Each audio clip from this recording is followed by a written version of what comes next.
On 6 July 1945, in the early hours before dawn, General George S. Patton stood alone, listening to the distant sounds of artillery. His helmet rested on a map table, jaw clenched, eyes fixed on the roads ahead as fresh reports came in from Bavaria. The war in Europe was officially over, yet armored columns still moved through shattered towns because power and influence was still being decided. Deep inside southern Germany, orders had been issued. 72 Tiger tanks were to intercept Patton. These machines gathered near narrow roads and forests under the cover of night, manned by crews who understood desperation. Patton understood armor and momentum better than anyone. He also knew that delay could mean bloodshed. Across Allied headquarters, commanders debated boundaries and political concerns, while Patton pushed forward, ignoring the whispers of caution. What was about to unfold wasn't just a battle. It was a violent collision of will, steel and speed. Within days, 72 Tigers would face the American columns along broken highways, and history would quietly narrow their odds. This was where the gamble began, in smoke and confusion under shifting skies, with Patton refusing to slow down. American infantry waited behind engines that idled. Confidence high, exhaustion real. After months of relentless advance, German crews prepared their Tigers with ritual precision, checking tracks and guns, knowing that fuel was scarce and mistakes deadly. Behind every movement lay political fear. Lines on maps mattered, not just to commanders on the ground, but to distant leaders shaping the post-war world. Soon steel would meet speed. Confidence would meet calculation, and only a handful of machines would survive. By 7 July 1945, the American advance pressed deeper through Bavarian villages, where white flags hung beside burned barns. Patton rode forward with his staff, scanning roads and rail lines, convinced that speed would break any remaining resistance before politics froze the lines. Recon reports confirmed Tiger formations ahead, concentrated near crossroads, chosen for ambush by officers who knew the terrain intimately. These German commanders believed armor still mattered, even now, despite fuel shortages and collapsing authority. The Tiger crews were veterans, some hardened on the Eastern Front, carrying pride heavier than their shells. The Americans moved differently, columns spreading wide, coordinating air and artillery, trusting radios over ritual. Patton ordered no pause, no ceremonial deployment, just relentless pressure rolling through night and dust. Thunderstorms swept across the region, turning roads slick and grounding some aircraft, but slowing neither side's resolve. Near a forest outside Regensburg, the first clash erupted, sudden and chaotic. With Tigers firing from cover, American tank destroyers answered immediately, flanking through open fields, while infantry crawled forward under machine gun fire. Smoke swallowed the road, engines screamed, steel rang, and crews fought blind, relying entirely on instinct. Several Tigers burned within minutes, their thick armor pierced by coordinated strikes that denied them dominance. German commanders radioed for repositioning, but communication fractured under pressure, delaying response. Patton observed calmly, noting patterns, recognizing that Tigers without maneuver were simply targets. By nightfall, wrecks lined the road, and survivors withdrew deeper, understanding that momentum was slipping away. This confrontation was no longer theoretical. It was unfolding fast, with consequences that could not be reversed. On 8 July 1945, the battlefield shifted eastward as Patton pressed toward the river crossings. American columns advanced through shattered valleys, carrying momentum built on speed alone. German Tiger units regrouped near narrow bridges, hoping the terrain could restore balance. Patton read the situation instantly, understanding that rivers could trap heavy armor in deadly ways. Orders flowed without hesitation, pushing tank destroyers ahead of infantry screens, leaving no margin for error.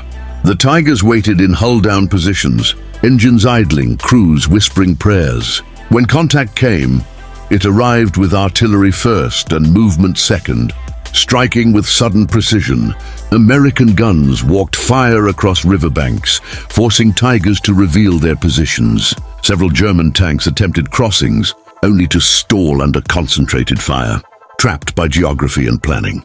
Smoke drifted low over the water, masking burning steel and desperate crews. Patton refused delays, widening flanks to isolate the remaining survivors. By dusk, fewer Tigers remained operational, and morale fractured quietly among the crews. German withdrawals turned chaotic, fuel shortages sealing their fate. The river line collapsed entirely, leaving wrecks as markers of failure.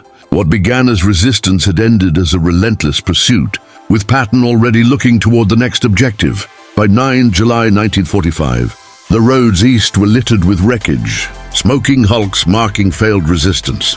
Patton moved faster, convinced the Tiger's aura was fading with every mile gained.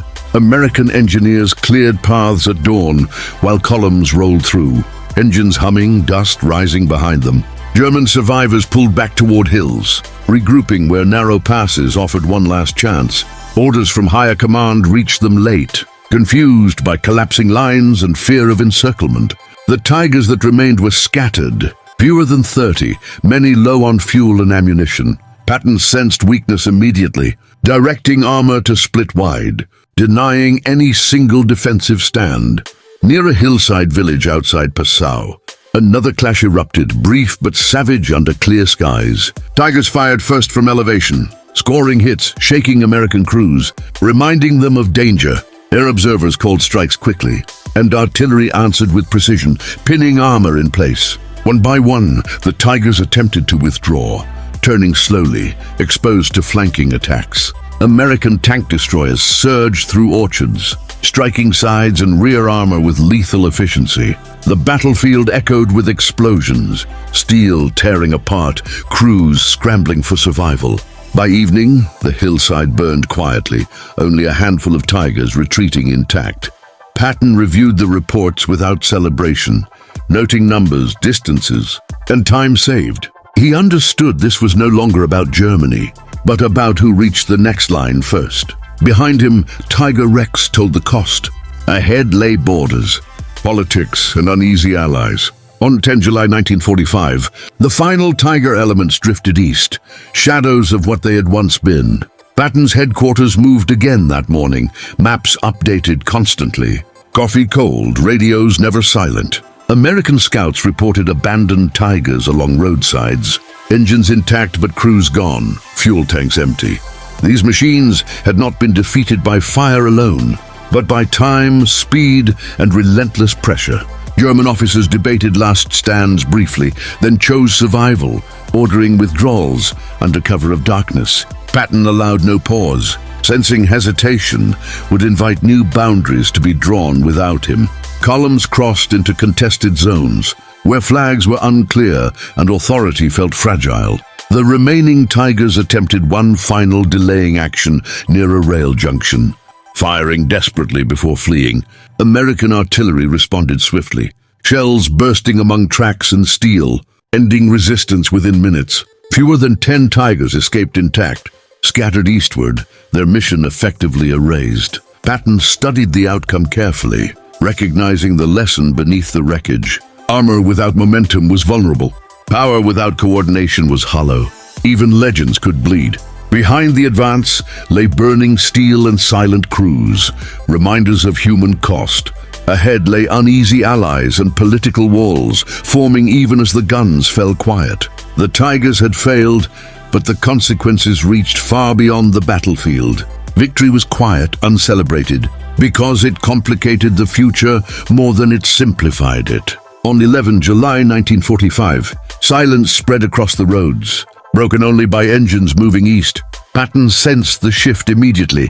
The battle was won, but the consequences loomed larger than any clash of armor. American units secured junctions and bridges, marking lines that maps had not yet agreed upon. Reports confirmed fewer than 10. Tigers remained operational, scattered and irrelevant to strategy. German civilians emerged cautiously, watching columns pass, reading the future in the rising dust. Patton addressed his officers briefly, emphasizing discipline, speed, and restraint. Knowing eyes were everywhere.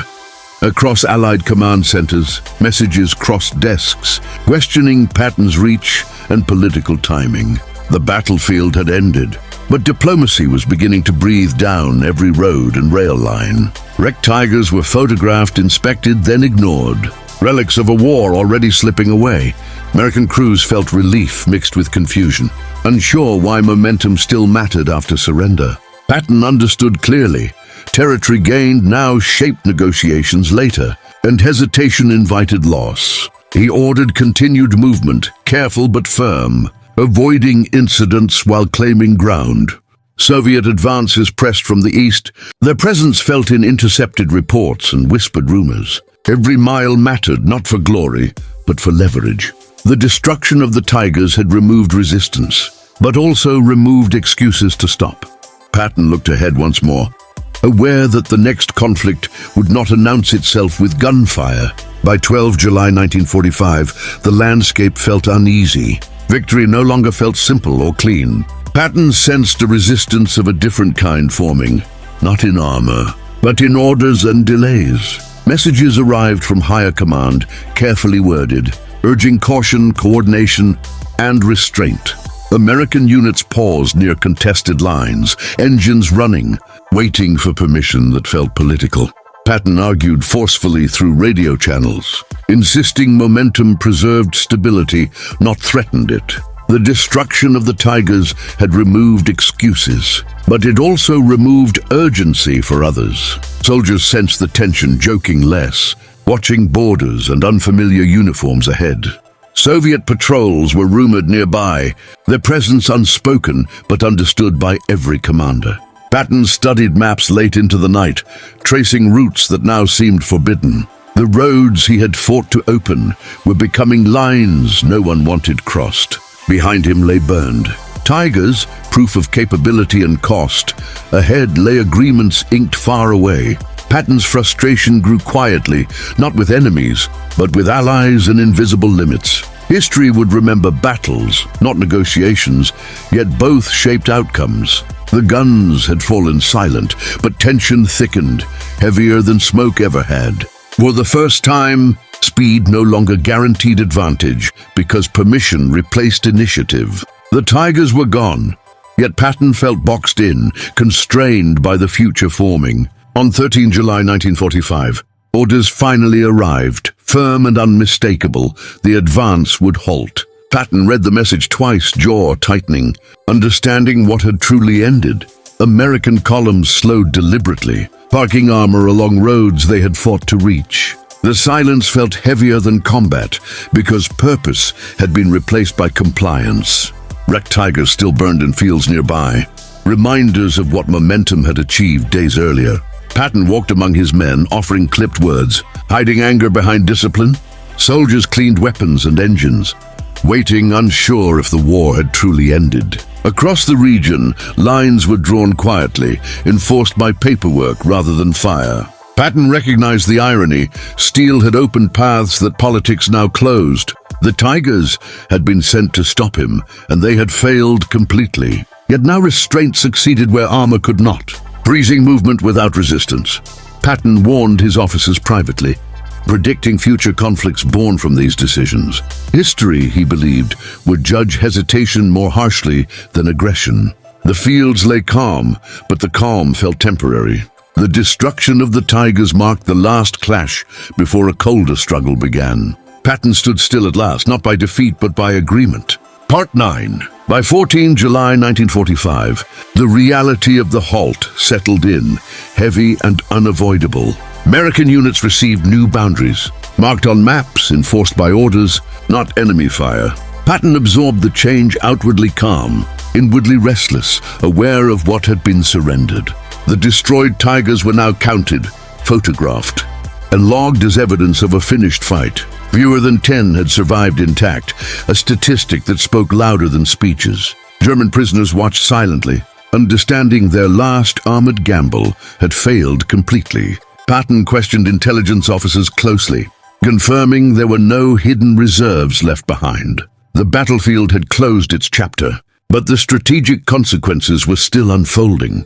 Across command channels, discussions turned to cooperation, stability in appearances. Patton recognized the language. Instantly, it meant restraint would replace initiative. He walked along parked tanks at dusk, engines cold, crews waiting without purpose.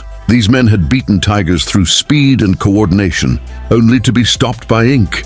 The contrast unsettled him more than combat ever had. Allies exchanged polite visits, smiles masking tension and unspoken rivalry.